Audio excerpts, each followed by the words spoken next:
Dear student, हम यहाँ पे मोशन डिस्कस करने जा रहे हैं। कौन सा चैप्टर? मोशन, गति। हाँ, आपसे एक रिक्वेस्ट है, मैंने इसके वीडियो कुछ इंट्रोडक्टरी वीडियो, बेसिक वीडियो बनाए हैं जिस पे हमने विस्थापन और दूरी की बात करी है, वेग और त्वरण की बात करी है। हाँ, तो आप नाम को लेकर के बिल्कुल असहज मत होइए, क्योंकि ये बुक के आखिरी में आप जाएंगे तो उस पर हिंदी नाम के साथ साथ इंग्लिश नाम, जैसे मोशन, हमने वहाँ पे गति नहीं बोला है, उस वीडियो में पूरे मोशन बोले हैं। डिस्टेंस को मैंने वहाँ पे हर जगह डिस्टेंस बोला है, तो डिस्टेंस का आप मतलब समझ सकते हैं, डिस्टेंस दूरी है और डिस्प्लेसमेंट विस्थापन है। क्या है? विस्थापन। स्पीड चाल है, वेलोसिटी वेग है। यही चार टर्म हमने बात करी है, तो उसको आप देख लेंगे तो उसमें बेटर अंडरस्टैंडिंग है। लिखा हिंदी में है, लिखा इंग्लिश में है उसमें, बट हमने समझाया हिंदी में ही है, तो उसको समझ लेंगे तो आपको ज़्यादा बेटर अंडरस्टैंडिंग हो जाएगी। बाकी हम इसमें सम अप करने की कोशिश करते हैं। तो पहले ये है कि हम अपने दैनिक जीवन में बहुत सारे ऐसे उदाहरण देखते हैं, जैसे विरामावस्था और गति के कुछ अवस्था। दैनिक जीवन में हम कुछ वस्तुओं को विरामावस्था में, कुछ वस्तुओं को गतिशील अवस्था में देखते हैं।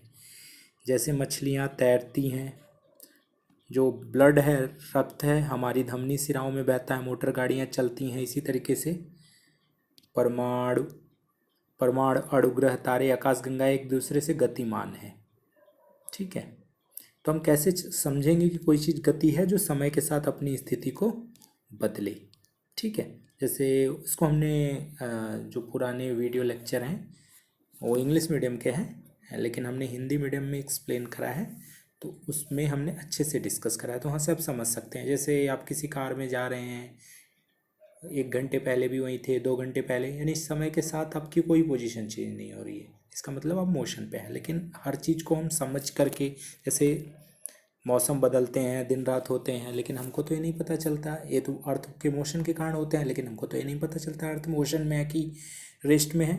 तो इसको समझने के लिए हम सीधे से एक एग्जांपल समझ सकते हैं। जैसे हम बस में बैठ के जा रहे हैं, तो कोई आदमी या कोई भी लड़का रोड के किनारे खड़ा है, तो उसको क्या प्रतीत होगा? उसको लगेगा कि पूरी बस एक साथ जा रही है।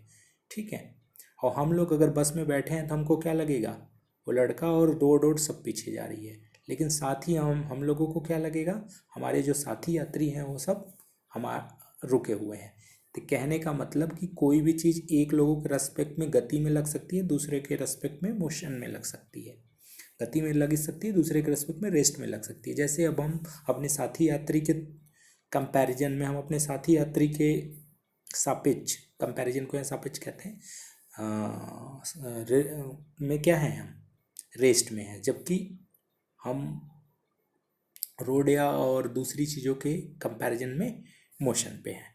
ठीक है, ये सब सारी चीज़ें थे। गति के वर्णन करने के लिए हमको फिक्स पॉइंट की ज़रूरत है। हम पूछेंगे भाई कितना दूर है तुम्हारा घर, तो कहोगे कहाँ से सर?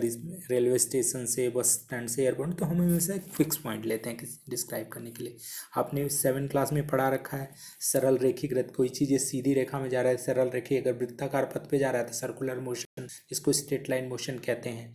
ठीक है, और ऑसिलेटरी मोशंस, अलग अलग तरीके की मोशन आपने पढ़ा है। यहाँ पे हम विस्थापन जिसको हमने डिस्प्लेसमेंट कहते हैं, डिस्प्लेसमेंट और डिस्टेंस की बात करेंगे। डिस्टेंस का मतलब दूरी। अगर हम बोले दिल्ली से इलाहाबाद अगर 750 किलोमीटर दूर है तो ये उसकी दूरी हो गई। लेकिन हम बोले कि उसके साथ अगर हम विस्थापन क्या होगा? शॉर्टेज डिस्टेंस होगी। इसको हम अच्छे इस एग्जांपल से समझ सकते हैं। जैसे कोई भी बंदा है, ओ से ए जाता है और फिर ए से वापस ए से ओ से ए जाता है, फिर ए से, तो कितनी डिस्टेंस कवर किया? 60 + 60, तो 120 किलोमीटर। लेकिन इसी पोजीशन पे हमको डिस्प्लेसमेंट निकालना होता है। डिस्प्लेसमेंट हमेशा शॉर्टेज डिस्टेंस होती है। डिस्प्लेसमेंट क्या हो जाएगा? Initial position minus final position. Initial position या final position minus initial position. तो फाइनल पोजीशन क्या है इसकी, 60 किलोमीटर गया 60 किलोमीटर आ गया, तो ये 0 हो जाएगी। ठीक है, एक समान गति और असमान गति, इसको भी हमने बात करा, यूनिफॉर्म मोशन और नॉन यूनिफॉर्म मोशन। इसको समझना है कि भाई हम जैसे इसको ऐसे समझ सकते हैं कि हम कोई कार जा रहे हैं, पहले घंटे में हम देखा ट्रैफिक नहीं है तो 70 किलोमीटर चले गए, दूसरे घंटे में थोड़े ट्रैफिक है तो 50 किलोमीटर, फिर तीसरे घंटे में 10 किलोमीटर है, यानी हम इक्वल टाइम इंटरवल में अलग अलग डिस्टेंस कवर किए हैं, तो नॉन यूनिफॉर्म। ये आप चार्ट से भी समझ सकते हैं, ये वस्तु ए हो गई, वस्तु बी हो गई, तो देखो ये 9:30 से जा रहा है, फिर 9:45, तो इक्वल टाइम इंटरवल में इक्वल डिस्टेंस जा रहा है ना, 10-20 माइनस करेंगे तो ए यूनिफॉर्म मोशन हो गई। यूनिफॉर्म मोशन का मतलब एक समान गति हो गई, और जबकि ए असमान गति हो गई। ठीक है, इसको आप समझ गए। उसके बाद एक क्रिकेट मैच में जब बॉलर बॉलिंग करता है तो कभी 100 किलोमीटर 120 किलोमीटर पर आर की रफ्तार से भेजता है, कभी 130, तो ये नॉन यूनिफॉर्म मोशन का हो गया। जैसे आप रोड पे भी चलते हैं, कभी तेज़ स्पीड, रोड ट्रैफिक नहीं है तो तेज़ स्पीड से जाएंगे, रुकना होगा, अगर ट्रैफिक है तो थोड़ी कम स्पीड हो जाएगी सेकेंड आर में। तो इन सब नॉन यूनिफॉर्म मोशन के एग्जांपल हैं, इन पे हम न्यूमेरिकल करेंगे। जैसे औसत चाल क्या होती है, चाल बराबर हमने बताया था, ये आपको पता है, चाल इक्वल टू दूरी बटा समय। क्या है, दूरी बटा समय, इसको हमने बताया था। चाल मतलब speed equal to distance by time, इसकी यूनिट क्या होगी, दूरी को हमेशा मीटर में और पर सेकंड में, आपने 7 क्लास में भी पढ़ा होगा, ऐसा नहीं है। डिस्टेंस को या तो हम किलोमीटर पर आर भी कह सकते हैं। ठीक है, इसकी यूनिट, स्पीड की यूनिट क्या हो सकती है, किलोमीटर पर आर। ठीक है, ओके। चाल के साथ अगर दिशा हो गई तो उसको हमको क्या कहते हैं, वेग। क्या कहते हैं, वेग। वेग एक सदिश राशि है, सदिश का मतलब उसमें दिशा है। इनको हम पीछे के लेक्चर में अगेन कह रहा हूँ, उस दोनों को आप देख लेना, आपको समझ में आ जाएगा। बस वहाँ पे मैंने वेग की जगह वेलोसिटी शब्द यूज किया है, और वेग की जगह वेलोसिटी शब्द यूज किया है, और सदिश, सदिश का मतलब है जिसमें दिशा है, वेक्टर क्वांटिटी, और जिसमें दिशा नहीं है वो अदिश। जैसे चाल, चाल क्या है मेरी चाल जो हमने पढ़ा, चाल क्या है, अदिश, इसको दिशा की जरूरत नहीं होती है, अदिश यानी स्केलर। लेकिन वेग क्या है, सदिश है। इसी तरीके से हमने बताया था, इसी तरीके से हमने आपको बताया था कि विस्थापन, विस्थापन और दूरी। दूरी क्या है, डायरेक्शन बताने की ज़रूरत नहीं, रास्ते की लंबाई है। जैसे आप ओला ऐप बुक करते हैं, यहाँ से कहीं मान लो दिल्ली से छतरपुर से आपको इंडिया गेट जाना है, तो वहाँ पे जो रास्ते की लंबाई होती है,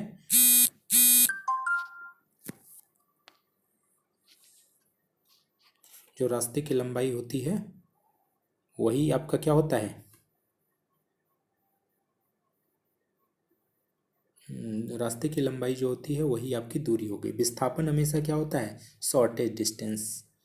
क्या होती है विस्थापन, प्रारंभिक और अंतिम बिंदुओं के बीच की न्यूनतम दूरी होती है। ये सब डेफिनेशन आप में लिखी है। अगर हम वेग परिवर्तन कहते हैं, अगर हमारी कोई फाइनल वेलोसिटी v है, इनिशियल वेलोसिटी u है, टाइम से डिवाइड कर देते हैं, इसको हम त्वरण कहते हैं। क्या कहते हैं, त्वरण, इंग्लिश में एक्सीलरेशन।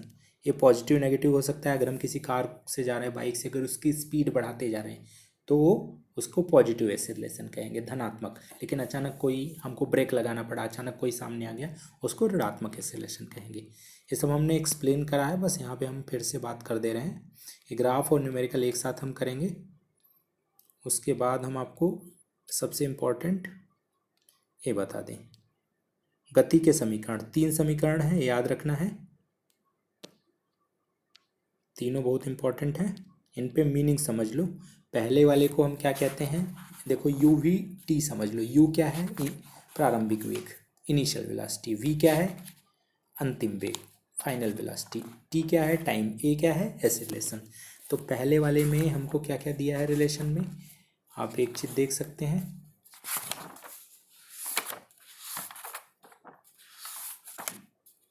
एक मिनट।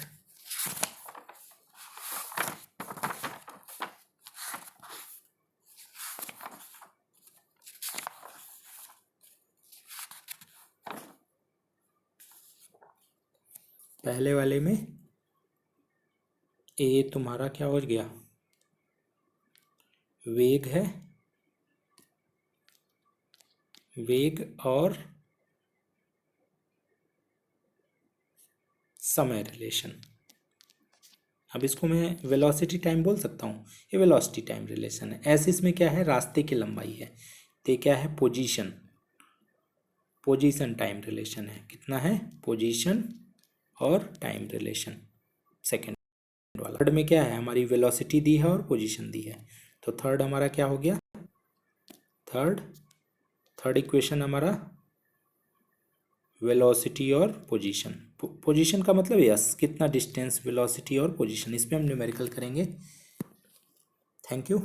और थोड़े हम इनके डिराइव भी देखेंगे और थोड़े न्यूमेरिकल भी करेंगे इनके, और इनके डिराइव भी देखेंगे और कुछ ग्राफ भी देखेंगे। Okay, thank you.